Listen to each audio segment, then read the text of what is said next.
మనము ఈరోజు తెలుసుకుందాం. మత్తయి సువార్త 2వ అధ్యాయం 1వ వచనం నుండి. రాజైన హేరోదు దినములయందు యూదయ దేశపు బెత్లెహేములో యేసు పుట్టిన పిమ్మట తూర్పు దేశపు జ్ఞానులు యెరూషలేమునకు వచ్చి, యూదుల రాజుగా పుట్టినవాడు ఎక్కడున్నాడు? తూర్పు దిక్కున మేము ఆయన నక్షత్రమును చూసి ఆయనను వచ్చితిమని చెప్పిరి. హేరోదు రాజు ఈ సంగతి వినినప్పుడు అతడును అతనితో కూడా యెరూషలేము వారందరూ కలవరపడిరి. కాబట్టి రాజు ప్రధాన యాజకులను, ప్రజల్లో నుండి శాస్త్రులను అందరినీ సమకూర్చి క్రీస్తు ఎక్కడ పుట్టినని వారిని అడిగాను. అందుకు వారు, యూదయ బెత్లెహేములోనే, ఏలయనగా యూదయ దేశపు బెత్లెహేమా, నువ్వు యూదా ప్రధానుల్లో ఎంత మాత్రమును అల్పమైన దానవు కావు. ఇశ్రాయేలును నా ప్రజలను పరిపాలించు అధిపతి నీలో నుండి వచ్చును అని ప్రవక్త ద్వారా వ్రాయబడి ఉన్నదనిరి.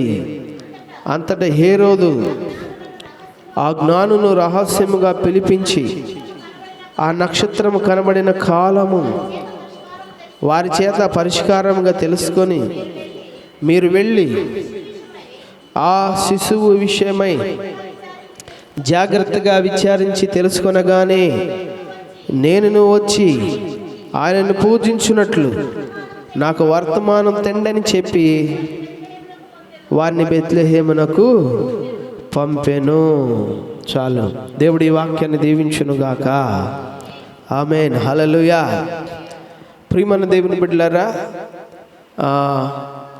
దేవుని యొక్క మహాకృపను బట్టి ఈ రోజున మనము ఈ జ్ఞానుల గురించిన దేవుని వాక్యాన్ని మనం ధ్యానం చేసుకుంటున్నాం.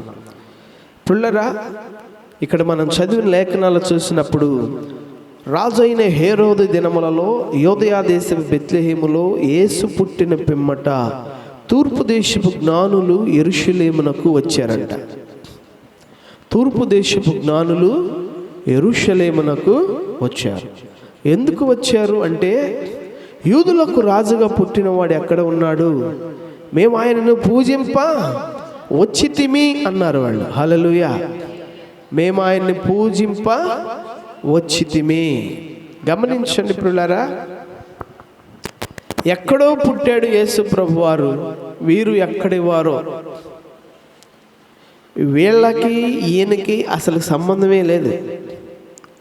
వీళ్ళు తూర్పు దేశపు వారు, అనగా అష్షూరు, బబులోను దేశాలకు ఆ ప్రాంతాల్లో సంబంధించిన వారు వీళ్ళు. ఈయన యూదయ దేశానికి సంబంధించిన వాడు.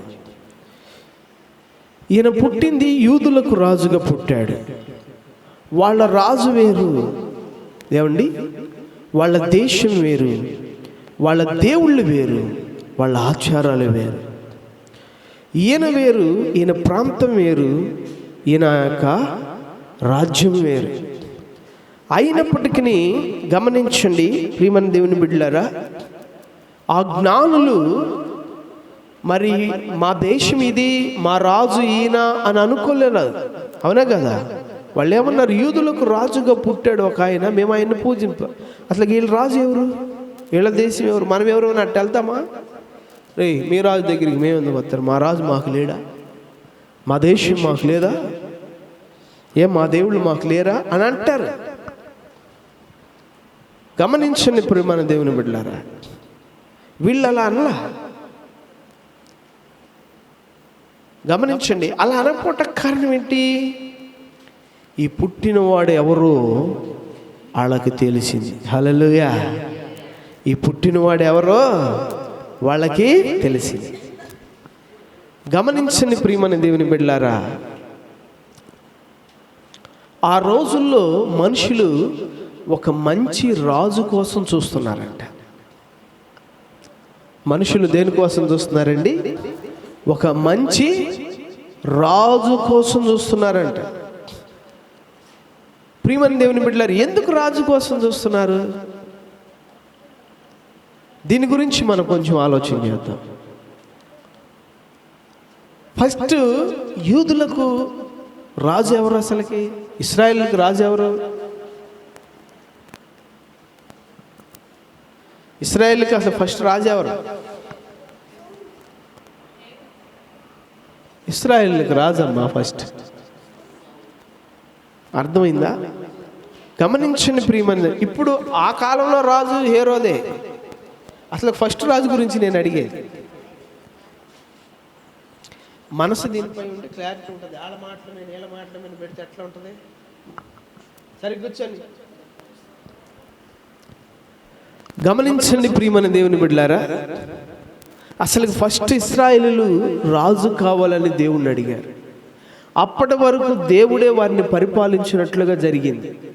కానీ వాళ్ళు ఏమన్నారంటే, మాకు ఒక రాజు కావాలి, సకల లోక మర్యాద చొప్పున మమ్మను కూడా నడిపించడానికి, పరిపాలించడానికి మాకు ఒక రాజు కావాలన్నారు. అప్పుడు దేవుడు చాలా బాధపడ్డాడు. ఎందుకంటే మానవుల్లో ఒకడు రాజు అయితే ఏం జరిగిద్దో ఆయనకు తెలుసు. ఆయనే రాజుగా ఉండి పరిపాలించాలని ఆయన అనుకున్నాడు. కానీ వీళ్ళు ఏం చేశారంటే, మాకు రాజు కావాలని అడిగారు. అప్పుడు దేవుడు చాలా బాధపడి, సరే మీరు కోరుకుంటున్నారు కాబట్టి మీకు ఒక రాజుగా ఒక మానవుడు ఉంటే ఏం జరిగిద్దో మీరు తెలుసుకుంటారని వారికి కొన్ని మాటలు చెప్పి, ప్రియమైన దేవుని బిడ్డలారా, మరి సౌలు అనేటువంటి ఒక పొడవాటి ఎత్తరి అయిన అందగాడైన చక్కటి యోగ్యుడైనటువంటి ఒక వ్యక్తిని వాళ్ళ మీద రాజుగా నియమించాడు. హల్లెలూయా. సౌలు నిలబడినప్పుడంట ఏ మనుషుడు కూడా ఆయన భుజాలు దాటి ఇంక హైట్ ఉన్నవాడు లేడంట. సౌలు నిలబడితే, ప్రజల్లో నిలబడితే, అక్కడున్న ఆ దేశ ప్రజలందరిలో సౌలు భుజాలు దాటి పైకి ఇక ఎత్తున్నవాడు ఎవడు లేడు.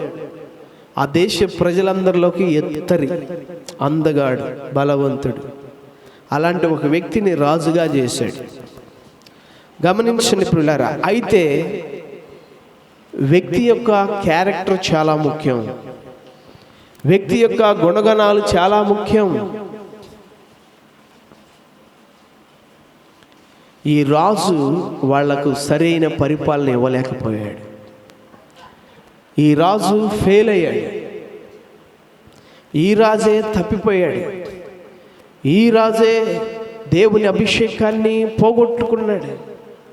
దైవిక భాగ్యాన్ని పోగొట్టుకున్నాడు. సింహాసనాన్ని పోగొట్టుకున్నాడు. ప్రజలను కూడా ఇచ్చేసేసేసాడు. ప్రియమైన దేవుని బిడ్డలారా, మీరు ఆలోచన చేయండి. సరైన రాజులు లేక ఇబ్బంది పడిపోయారు. దావీదును కోరుకున్నాడు. దావీదు కాలంలో బాగానే ఉంది. తర్వాత సొలొమోను కోరుకున్నాడు. సొలొమోను వరకు బాగానే ఉంది. సొలొమోను ముగింపులోకి వచ్చేసరికి సొలొమోను దేశంలో మరలా విగ్రహాలు తెచ్చిపెట్టాడు. అక్కడి నుంచి దాదాపు 39 మంది రాజులు ఇశ్రాయేలుని పరిపాలించారంట. ఎంతమంది అండి? 39 మంది రాజులు వారిని పరిపాలించారే కానీ ఆ పరిపాలనలో వాళ్ళు చాలా నష్టపోయారు, తప్పిపోయారు. ఏమండి, సొంత దేశాన్ని, రాజ్యాన్ని కూడా కోల్పోయి చివరాఖరికి దాసులుగా, బానిసలుగా కొనిపోబడ్డారు. ఆడుకోవద్దని చెప్పారు మందిరంలో. వాక్యాన్ని వినండి, వాక్యాన్ని